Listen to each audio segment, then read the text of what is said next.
On today's episode of the CLS Experience, we have a very romantic treat. He's a dynamic relationship expert and stud whose work has touched countless lives across the globe, including elite special forces soldiers, Olympic gold medalists, high-performing CEOs, and everyday couples and individuals trying to navigate their mental health. His relationship advice and expertise is second to none, and he makes complex concepts sound extremely digestible. He helps facilitate your best and enlightened self and strengthens your conscious relationships with authentic love, guiding you to improve your relationships by working through your traumas. No big deal.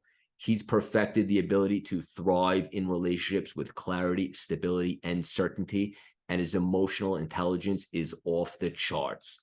He's just a juggernaut in all facets of life and a terrific husband and father. Please welcome the wise, charismatic, intelligent, and handsome, abundant, and compassionate Stefanos Sifandos. How you doing, Steph? That is definitely, Craig. That is definitely the best fucking introduction anyone has ever given me, man. I'm blush. You got me blushing now, brother. Fuck. I'm so excited I did good by you. I take great pride in them. But as I always like to say, brother, it's your story. You wrote it. I just said it. It's a good point. Yeah, it's awesome. I'm a fan of yours. For the audience right now, we're about 4 million. In case you're not familiar, my biggest suggestion is do a deep dive. Check out all of Steph's content, all the great stuff he has going on. Play catch up. What I think is most valuable today is we just have an unbelievable conversation. Before we dive in, we're going to get a little weird. You ready for me, Steph? Born ready, man. Tell me. What is your superpower? Um, I have a pretty insane capacity to hold intensity that's outside of me. So what I mean by that is I could be in a room full of people, whether it's leading a room full of people, um, and really allowing them to go through processes and supporting them in going through processes of releasing deep trauma and unresolved issues, and then being able to navigate and hold that trauma and facilitate all of that.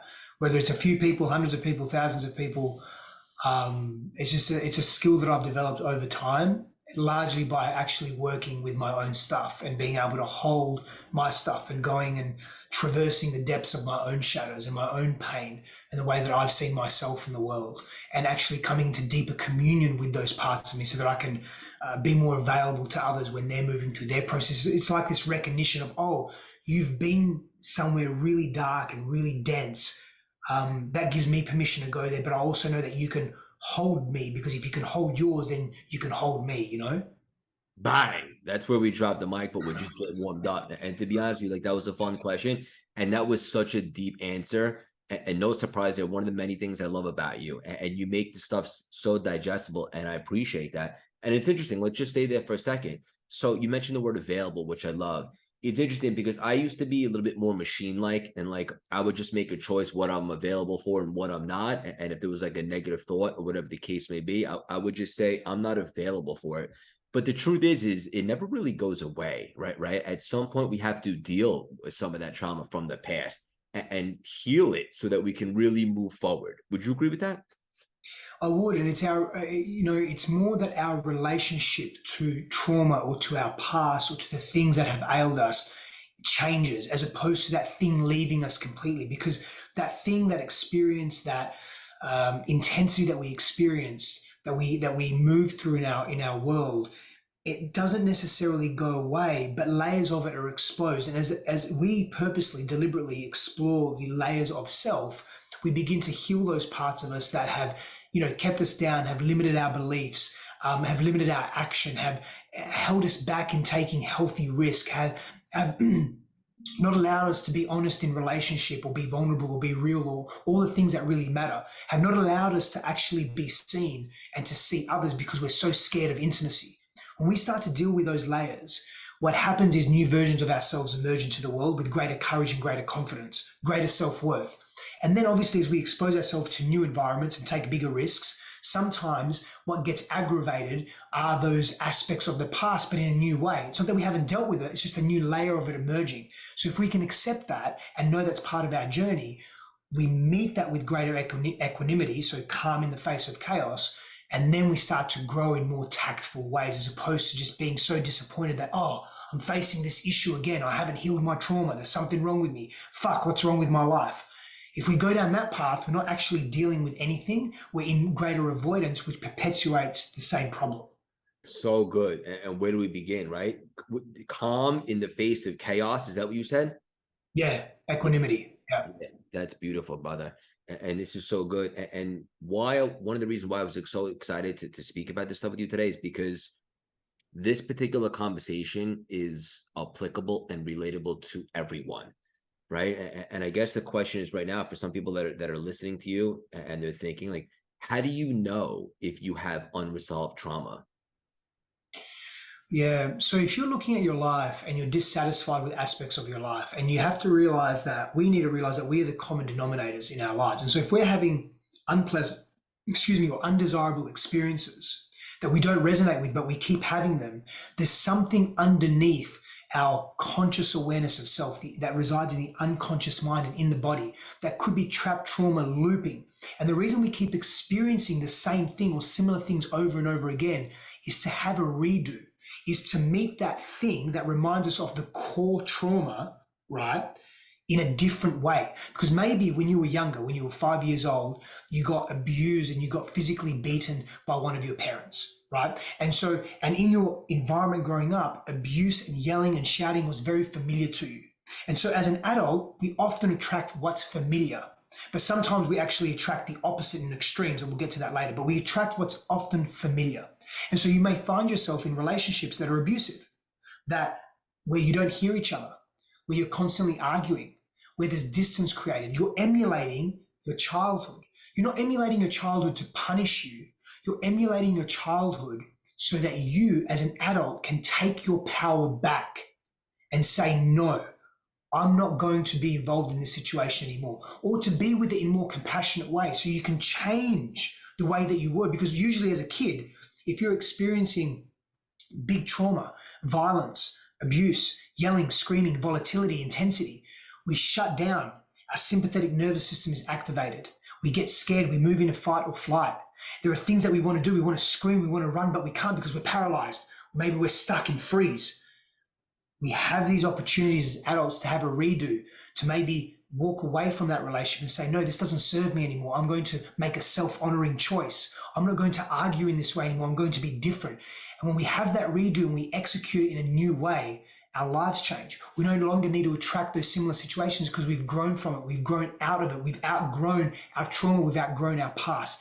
That's the power. That's us getting our power back, taking our power back because we lost it, we gave it away, or it was pulled or taken from us. This is unbelievable. And for the audience, like this is gripping stuff. Grab a journal, run that back and take some notes. I know I will as well. And you said there, like we tend to gravitate what's familiar to us, but then you also mentioned, in addition, sometimes we gravitate more extremely to the opposite. What do you mean by that? Yeah, so in the same example that I just used, and I think the example that I use is one that I would say many of us can relate to, like growing up in an uncertain, volatile, maybe violent, or just even, emotionally abusive household or shut down household. But let's just say when you're violent, you are shut down. You're shutting down the parts of you that love and care, right? But let's just say that sort of volatile situation, which was very, very much like what mine was. We may then as adults attract the exact opposite. We may attract, or even ourselves, be super passive, super meek, would be weak. We're not going to be a stand for our truth. We're going to be people pleasers. We're going to attract partners that are super quiet, but also super disconnected from their bodies, disconnected from their expression. We'd rather have no drama than any drama, because any drama reminds us of big drama. So now we're attracting the opposite. Extremes aren't healthy, full stop. The extreme violence isn't healthy, and the extreme passivity isn't healthy. So we may do that as a pattern to repel what we once experienced because it's so overwhelming to our nervous systems. They're two general examples of extremes that most of us will follow. Yeah, this is good stuff. And like, I imagine this is triggering to people that maybe haven't done this type of work, but as you're speaking, they're starting to feel some things and you're helping identify what those things might be, right? Yeah, it's a good point that you raise, Craig. And so what I want to say to that is that, as someone that works with people on a regular basis, I feel your trigger, I feel your activation, I feel the resistance to look at this. I've been there myself. It's our ego's way of saying, I don't want to go to the places that are unfamiliar. Yes, I want to heal, I want to feel whole and feel safe, but I don't want to move into uncertainty. What I know has kept me alive so far. It's worked. Let's just stay here. But we all know that that's not what is going to be the best path for us. It's not the healthiest path. So if you're feeling resistance, my invitation to you is to go into your curiosity, into your resistance, and ask questions about it. Sit with it for a little bit. Just sit with the discomfort just a little bit. When it gets too much, pull yourself out, deliberately distract in healthy ways. Don't go to drugs, don't go to alcohol, don't go to porn, don't go to food as an emotional coping strategy. Go for a walk, have a glass of water. You start writing, journaling, do something that's productive and healthy for you. Come back to the discomfort when you're able to, but small steps towards the unknown aspects of ourselves help us feel and make the parts of us that have been lost more whole. We find those parts, we make the unknown known within us, and we start to feel more empowered. Yeah, this is great stuff, brother. And also, like, you speak from contrast, right? Like, you've been through some stuff where maybe the things that you just mentioned, you might have catered to back in the day, but those were unhealthy choices. And now go for a walk, drink a glass of water. There are a substitute once you feel that, and then come back. Correct, yeah. And so for me, some of my earliest coping strategies were food. For me, food helped me feel safe. Watching TV, cartoons, movies helped me feel safe because it helped me escape. And it helped me fantasize and think about and feel into a world that wasn't as scary as what mine was. As an adult, I found I still stayed with food. I probably still stayed with TV a little bit, but I used exercise and performance and status seeking and adrenaline and sex as means to counteract these big feelings and these big pain points that I was experiencing, the fears that I had. I wanted to numb away from that. I wanted to avoid all that. I didn't know how to deal with it. I wasn't willing to deal with it, and I didn't really know it existed. I just thought this is what everyone experiences. We all have relationship troubles. We all have issues of being angry and impatient and agitated and abrasive and aggressive. Like I just thought that was quote unquote normal. But none of that really is normal, right? Or it may be common, but it's not healthy. And so I use those strategies to, alcohol as well, to just numb and move away. And the more we rely on these external cruxes to pull us away from our healing, the more that trauma eats at us. Yeah, this is so good. And to be honest with you, I could relate to a lot of this too, right? And something that stuck out to me as you were speaking, brother, is like I was probably drinking more than I liked to admit a few years back when I was in a dark place. I felt like I didn't have anything to look forward to every day. I felt stuck. But once you can kind of accept, and just to be clear for the audience, like acceptance doesn't mean approval. But once you accept where you're at and why you're catering to certain things, then you have the ability to go in and change it and really ask yourself, is this really a healthy choice for me? Right? Mm.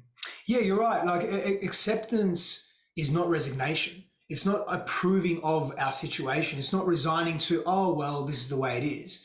It is a starting point and a launch pad to actually make change and acknowledge that where you're at isn't where you want to be. And that's okay.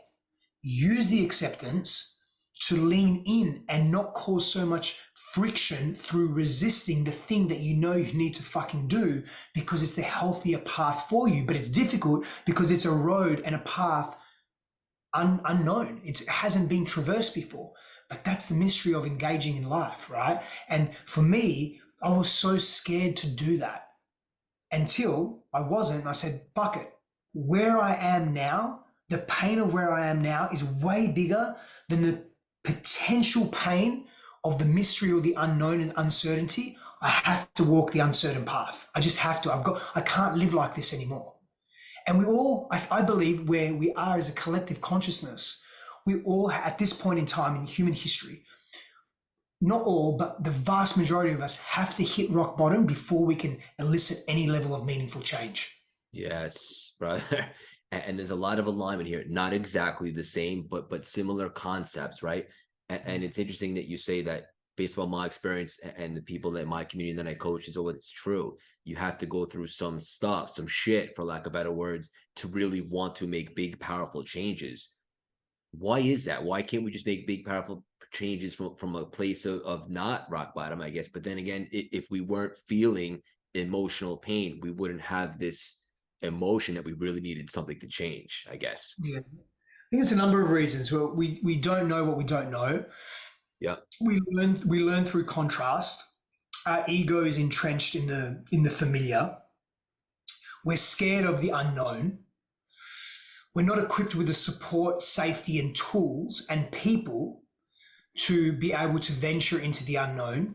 We lack sincere and meaningful rites of passage that cultivate and develop confidence and courage in our own being, particularly as men, in modernity.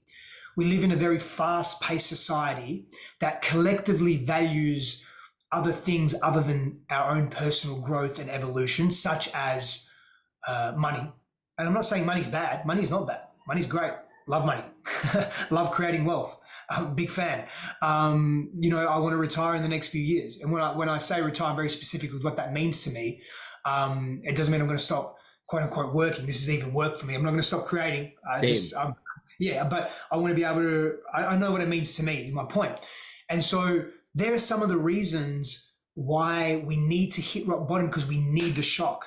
And it's the shock that pulls us out and blows us out of our current circumstances and gives us this bird's eye vantage point, this perspective of, oh shit, that's me. I'm doing that. You can't see the forest through the trees. And so we need the shock to get out of the forest, so to speak. We need that helicopter to come and airlift us, so we've got a 30,000 foot view and go, oh, that's a forest. It's not just a bunch of trees. I see it now. And what does that for us is often the hit rock bottom, is the shock factor. That's the contrast. And because we also live in an extreme society where we operate in extremes, we need to learn in extremes. Now, I'm not saying that's right and that's the best path, the most effective and efficient path. It is and it isn't. I don't think it's sustainable. I don't think it's a sign of maturity and growth if we stay there. And I don't think we are staying there. I think we're moving out of that. I just believe in what I witness and see, that's where we are at the moment. This is unbelievable stuff.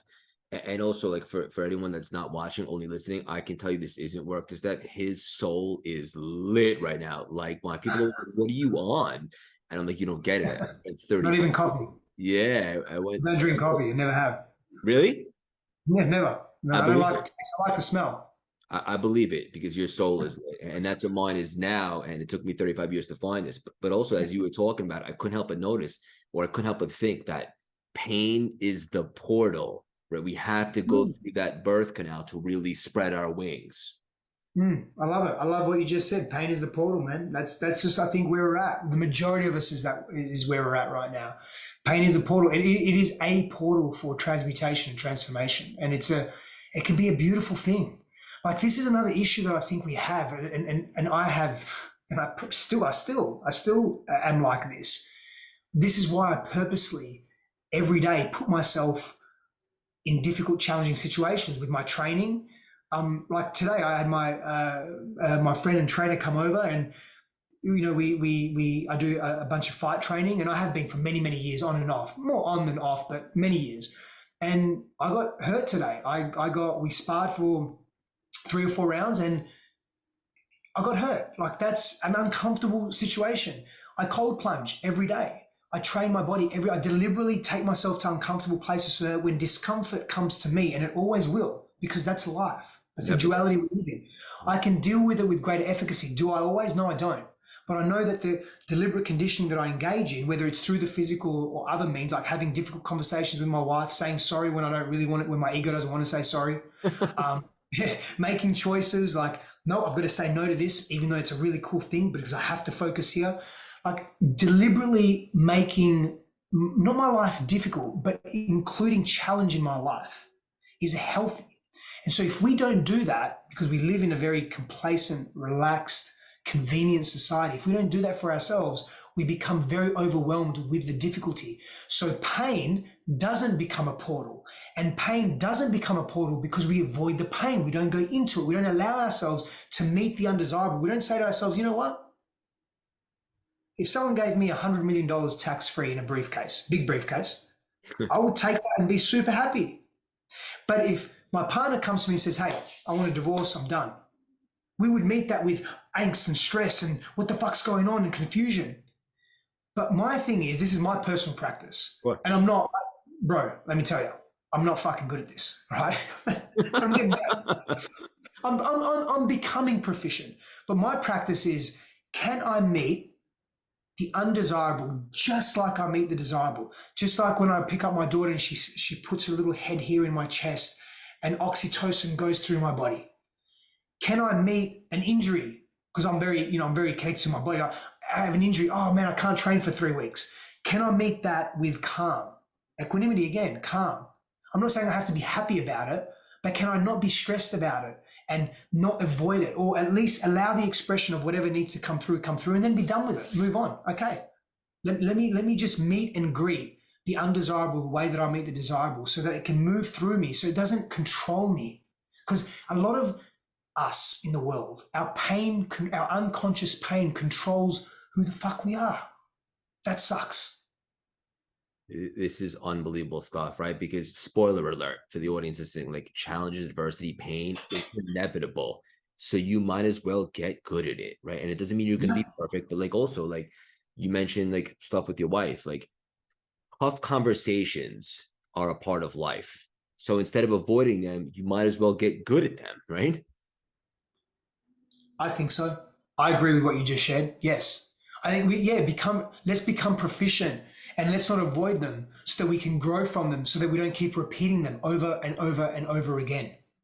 Yeah, so good, brother.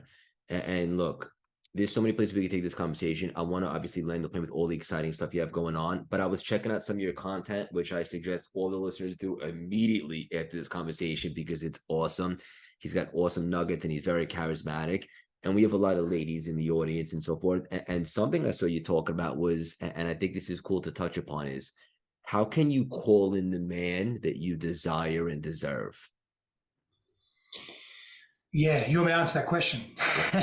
Yes, please, brother.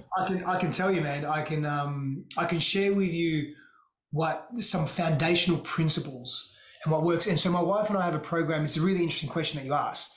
How do you call in a man that you desire and deserve? We have a program called Be the Queen. We're actually launching it now. It officially starts on the 28th of February, which is my birthday.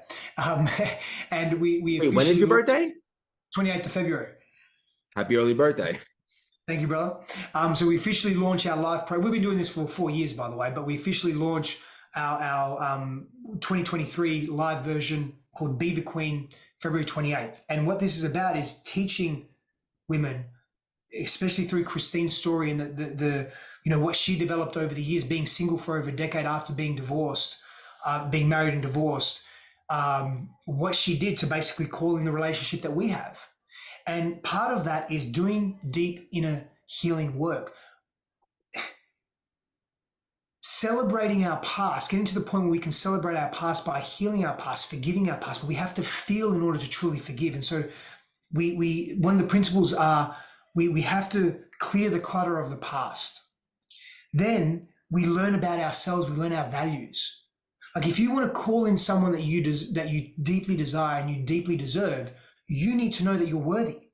You've got to clear up and clean up that low self-worth, that lack of confidence that you may have, that someone told you once that you weren't enough, or that you were too much, or that you were ugly, or that you're this body shape, or that you're not smart enough, or whatever. And you believe that. You've taken on that story. Like, how do we help you heal and support you through that process? And that happens in safe spaces. And then we can go into dating dynamics and getting really clear on your agreements and what you want, and learning to ask for what you want, and being in your voice and being in your power.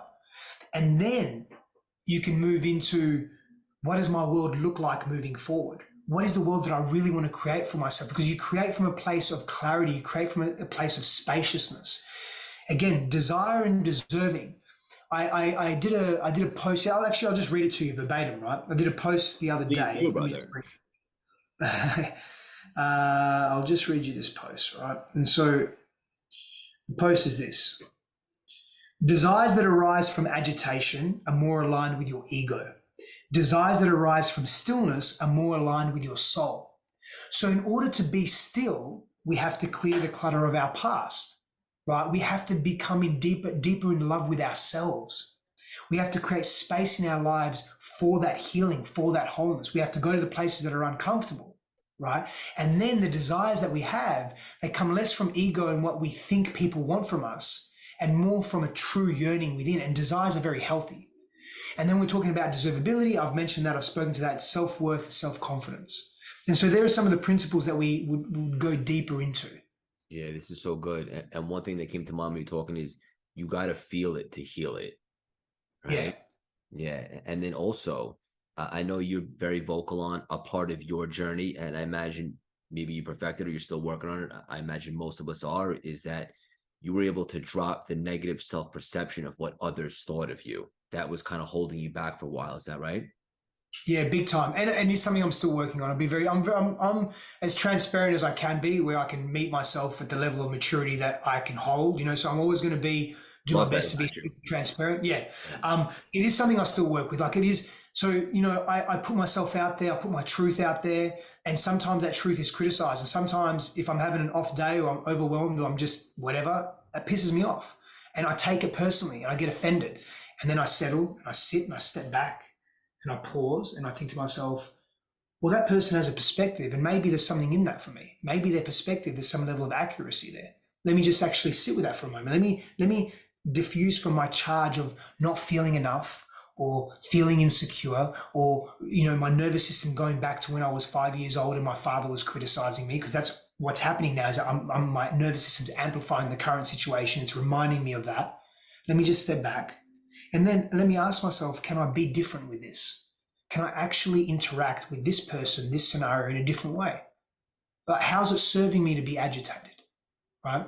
And so when we're talking about that, it is a work in progress for me, and I think for many of us. And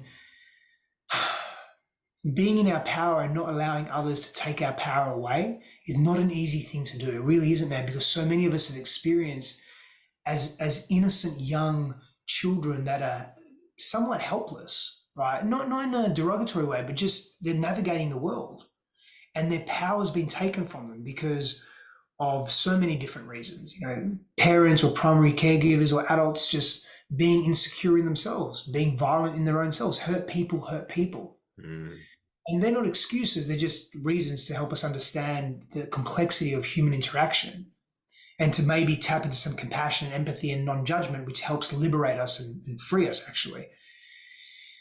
But when we're reminded of that, it is very useful for us to remind ourselves that was then and this is now.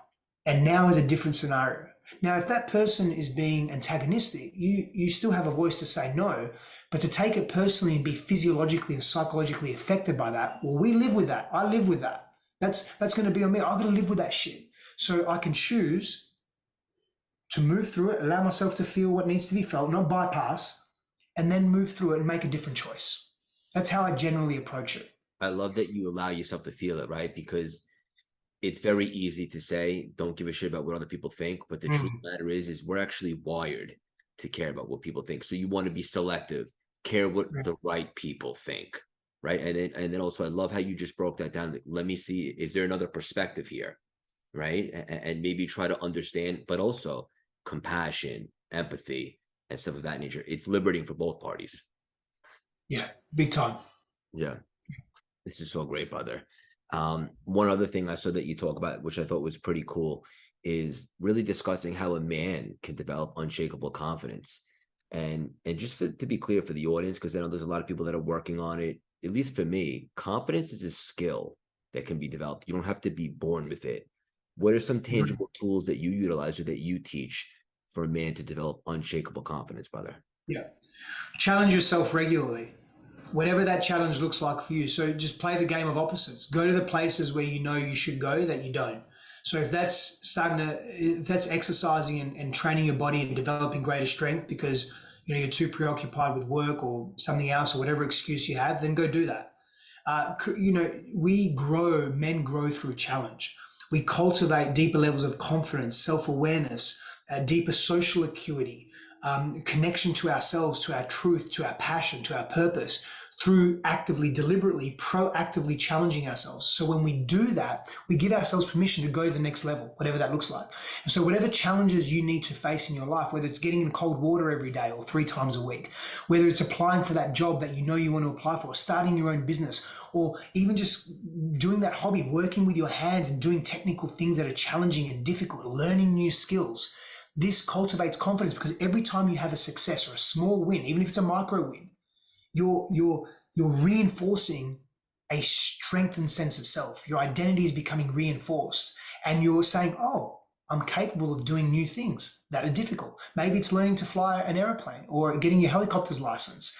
I don't know what it is. Or maybe it's saving up for something that's really important to you, like I don't know, a sports car or something that you want to take around the track and race. It doesn't fucking matter. Maybe you want to compete in some event. You know, maybe it's an adventure race or something. Challenge yourself. You will develop deep confidence from that place.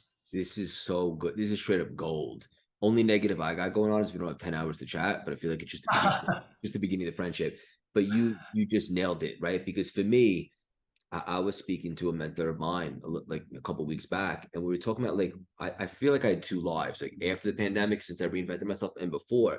And he was making me think, he was like breaking down like what happened in between those 2 seasons. And the answer was I started running marathons.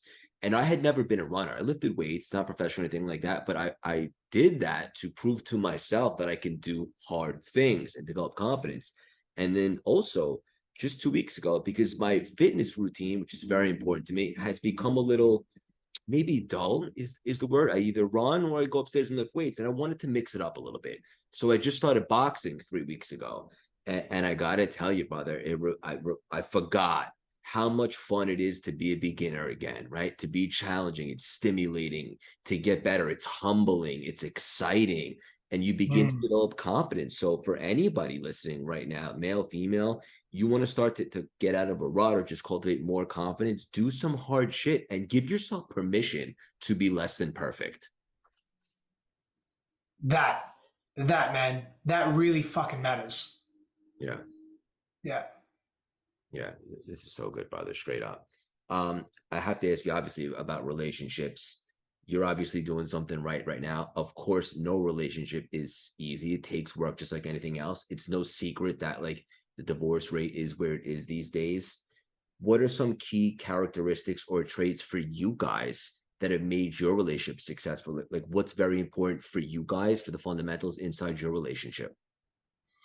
Yeah, it's a good question, man. So some of the I guess success principles that we apply to our relationship is consistent communication, especially when we're distant with each other. And so ideally we want to be proactive and create circumstances and spaces where, especially with she's not a newborn now, she's an infant, she's 11 months old, but especially with a new baby in our lives, creating spaces where we have time together to talk about the things that matter most to us, but to also just be in each other's physical presence and be in intimacy and actually create those spaces and nurture each other. A practice that we have is really getting into curiosity and compassion. And so at the moment, we're facing just some challenges of just being first-time parents, and being very proactive entrepreneurs. Congrats, by the way, brother. Thank you, brother. I appreciate that. Thank you. It's the most humbling, beautiful experience. It's a paradox, man. It's the best. It's the best. I'm so grateful. I'm so grateful. And it's very challenging, very challenging. And, we're navigating those challenges because we had very different lives before our baby. We're very entrepreneurial.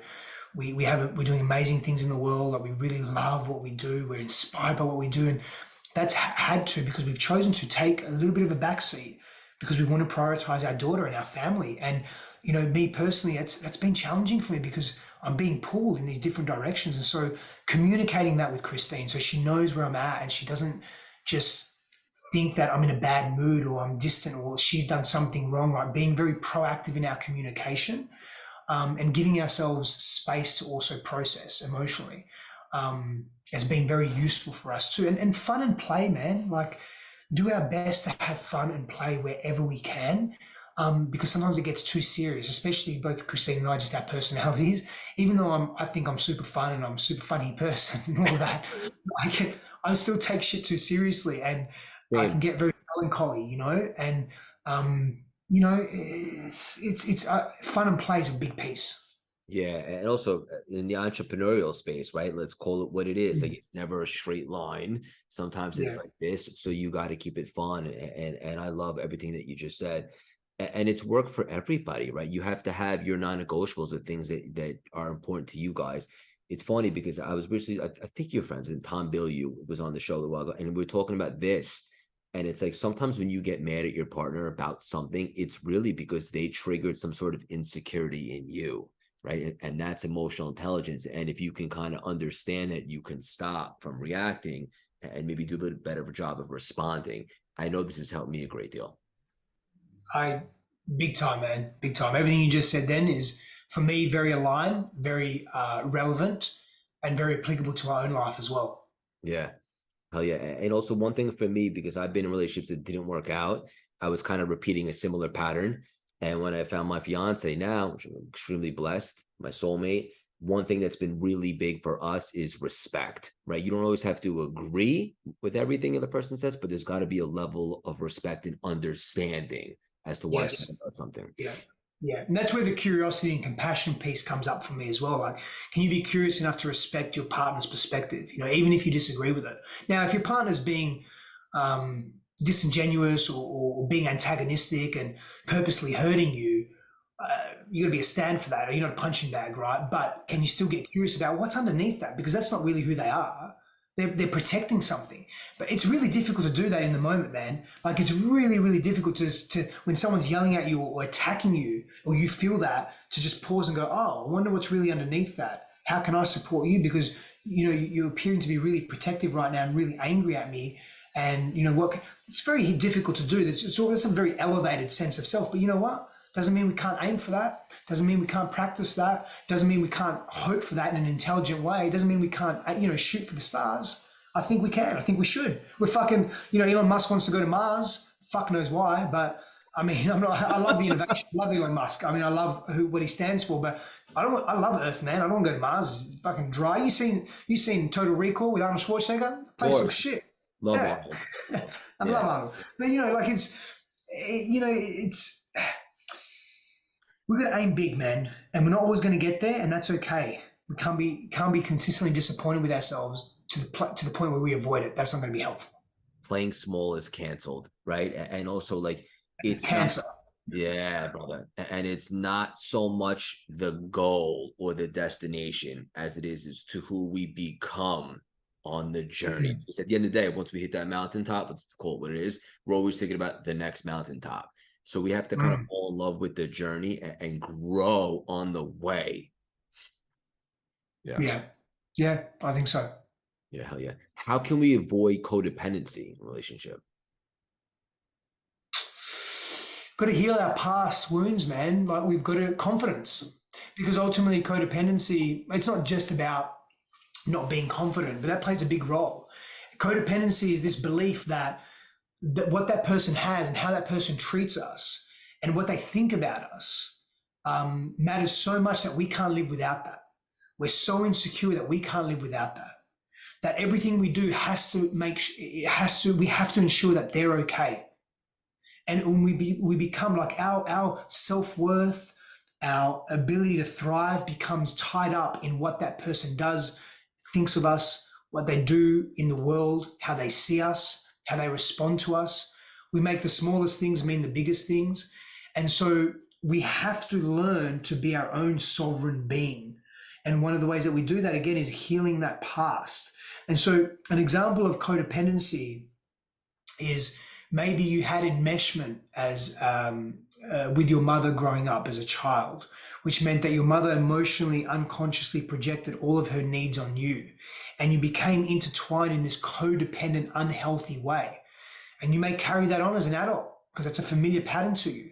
So you look for that in other partnerships where you're entrenched in each other's lives in unhealthy ways, where you're dependent on each other and you can't survive. Literally, you feel like your whole world is breaking down. You become an emotional wreck if you are not connected to that person. So we have to develop our own independence and sovereignty. Living by ourselves is an example of that. Healing that past relationship from that core wound, working with a therapist, a coach, being in a small group, a men's group, whatever it may be. a sister circle, like really, really working with that, healing our trust issues, because ultimately at the core of codependence also is mistrust. We don't trust ourselves. We actually don't really trust the other person. That's why we keep perpetuating codependence, right? Part of that is people pleasing. People pleasing is actually it appears very selfless, but it's very selfish. Because again, it's our needs, our needs, our needs. So we've got to detach from our ego. And again, all of that is shadow work. All of that is inner child work, somatic work. It's being consistent and persistent with that work. Yeah, this is unbelievable. And we'll land the plane with this. And you mentioned shadow work. I know you're big on that. And Yeah.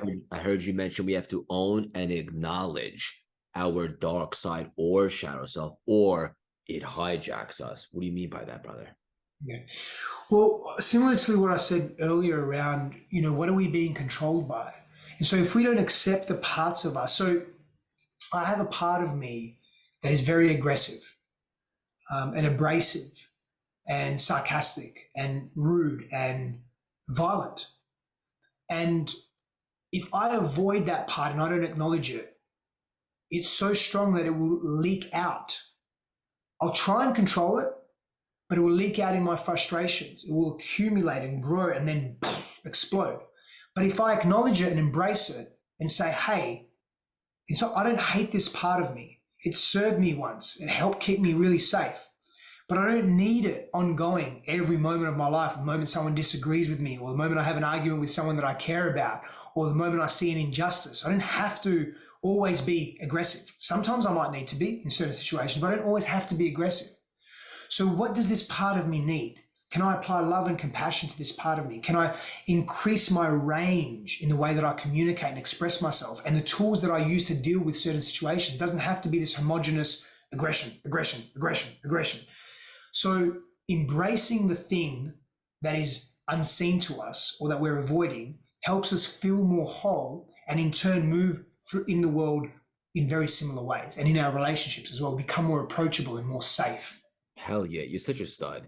And also that trait of you that you just said served you in other areas.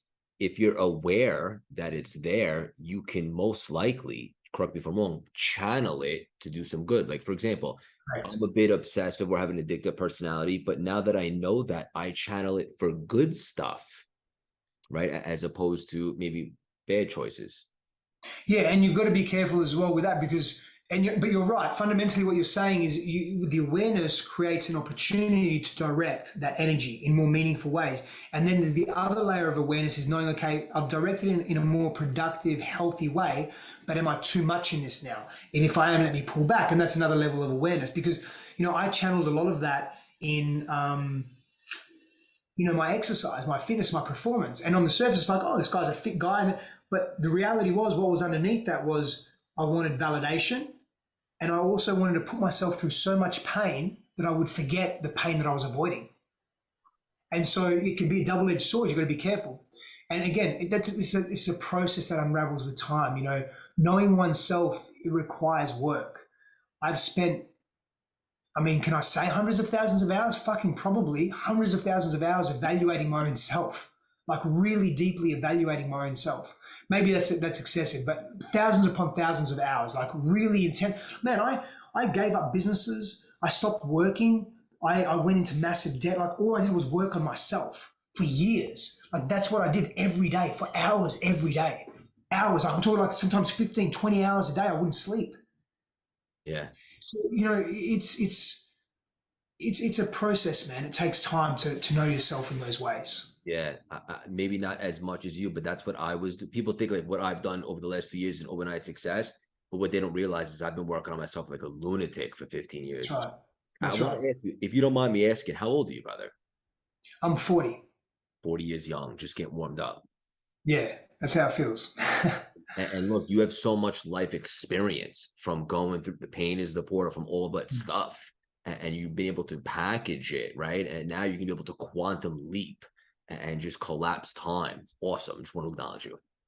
Thanks, man. And I appreciate you say that because the time piece actually for me is interesting because it's actually been a real pain point for me. I mentioned earlier around being torn and being in this paradox of loving my daughter and my family, but also wanting to be in my gifts, but also wanting to spend time with my daughter. I don't want other people looking after her. I want to be with her, And so I've been really wrestling with this thing of time, this concept of time, this illusion of time, this relationship to time. And you just, you said two things there, quantum leap and crunch time. And so it's very intuitive of you that you said that, because it's very much in my field lately. And I want a better, a different relationship with time, because at the moment I don't have a great relationship with it. And I'm being resistant. Like I'm resisting all the things, and I'm not as productive, as efficient, as great as I could be, because I'm in resistance. And so I just wanted to share, I'm just shifting some stuff around my relationship to time.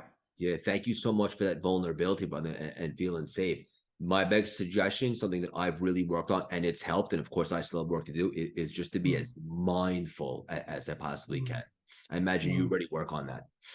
Yeah, but it's a good reminder as well, man. Is I just, again, slow down, because for me to be mindful, I have to slow down. So I've just, it's slow down and go faster. Slow down to speed up. To speed up, that's right. Yeah. Yeah, this is awesome, brother. So many nuggets here. I'm excited to build a friendship. You have a ton of great, exciting stuff going on. What are you personally most excited about right now, Steph? Oh shit. Where do I begin, right? So many things. So many things. Well, Be the Queen, we're launching that. There's just so many beautiful women in that container. So I'm very excited for that. Who is that for? That is for single women. That is for women that, and also women in relationship that are wanting to heal their relationship with their family, with their parents, with their past, with past partners, like to really, break that, like cut that cord of past partners. Stop choosing the same men, but with a different face and a different haircut. Like really engage in healthier dating dynamics. That's for that woman of all ages, by the way. But that woman that is ready to do that deeper work on herself and have epic love in her life. And then, I've got breath work for the feminine, which is every month here in Austin live, but it's also live stream and recorded. The next one is March 18th, 2 p.m. to 5 p.m. And it's a really, really powerful, it's a really, really powerful 3-hour immersive. And we go deep into breath work and somatic work, and every month has a different theme. I'm just excited about everything I'm creating, man. I've got another business that is in technology as well, but really specifically for enhancing the mind and the heart of the entrepreneur, which I believe and we believe can add so much value to humanity, right? And it's all in the wellness space. It's all in the space that I occupy, personal transformation. So I'm really excited about that. Just everything I'm doing, I'm excited about, brother. The one-on-one clients that I am privileged to work with. I love working with my clients. My coaching institute, Elementum Coaching Institute, which again, it's all in the same field, right? It's all in the same area. But yeah, I'm just excited about life and my family, of course. You're awesome, brother. And you are lit up, and it's so obvious. And maybe this is the same answer, maybe not. What's the best way for the whole community and audience, about 4 million now, to support you? Man, that's a great question. I don't think anyone's ever asked me that question on an interview before. That's fantastic. Look, if any of what I've shared resonates, share the message with others, of course. Consume my content, our content. It's all, in the collective, we're all connected. Join a program. I have men's programs as well. My website, stefanossifandos.com, says all of that. My Instagram, @stefanossifandos. If you're interested, join. I mean, the breathwork for the feminine is super accessible. It's super low entry. I do that on purpose, but it's very powerful because it's all about connecting women around the world, right? And a couple of times a year, we bring men in as well, which is really cool. So we do this big co-ed experience. It's very powerful, masculine and feminine polarity dynamic. So, yeah. So good, brother. And we're going to put all this stuff in the show notes. Hang up on 1 sec, Steph. I want to connect with you after. I want you to know you're the definition of perspective, authenticity, and wisdom, from taking your life experiences to spreading positivity, light, and deep truths. I could personally guarantee your best yet to come. Keep on spreading your wings and leaving your mark on this world. So much love and respect for you. Thank you so much for stopping by and dropping these priceless, juicy nuggets today, brother. Thank you, Craig. Appreciate you, man. That was too fun, brother. Thank you. Cool. Yeah, thank you. Appreciate it. Yeah, let's stay connected. I'd love that, man, for sure. Tell me again where you are in New York. I'm in Manhattan, in the Big Apple, right? Man, that's the East River behind me, Midtown. So good. And you've been there all your life? I grew up on Long Island. After college, I went to Wall Street. I've been in the city ever since. And then obviously the last 2 years since I reinvented myself, technically I could do this from anywhere now. So we'll see what the future holds. But yeah, I've been here for the most part. Do you want to move somewhere else? I'm open to it. Interesting. Yeah. or at least have a place somewhere else and maybe be a little bi-coastal or something. Because for me, I had my own business on Wall Street, so I always had to be there every day. Now, you know, Yeah. as an entrepreneur, we could do this from anywhere. So I'm definitely available. And also, I think changing locations is just healthy sometimes, creatively and Great. so forth. Do you ever come out Yeah. here? Not enough. I want to. I want to come. I want to come out and do a family trip in the autumn because I know how beautiful it is in autumn. You know, Yeah, for sure. before. Yeah. Yeah. Are Yeah. you active on But, Instagram? Is it you or you have your own team? no, I'm active. I'm very active on it. That's all me. Yeah. Yeah, let's support each other over there for sure. They'll be great, man. Yeah. Any you reach out, anything you need, but they'll be fantastic. Stay in touch. And likewise, is there anything else I could do to support?